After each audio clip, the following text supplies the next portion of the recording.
Um,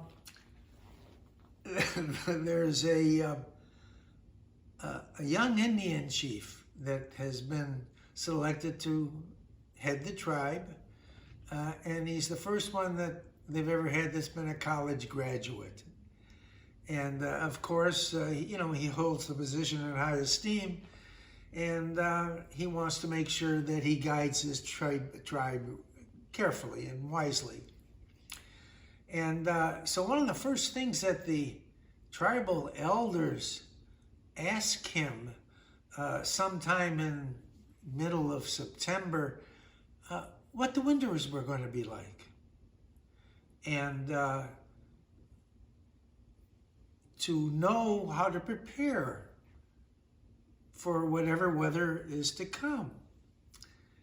So he said he would take care of that. He would take care of that. So he calls his buddy Sid, works for the Weather Bureau, went to school with him. He says, Sid, the tribal elders want to know what the weather's going to be like this winter. So Sid says, well, he says, as close as we can tell, it's going to be a cold winter. He said, okay, I really appreciate that.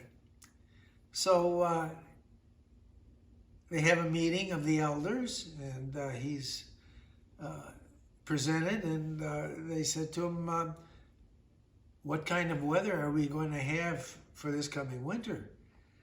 And the young graduate Indian chief says, it's going to be cold.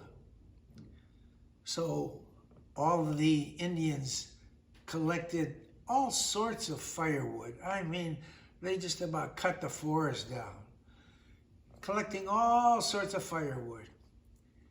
And so the young chief thought to himself, he just wants to make sure. So he calls Sid back in about a month.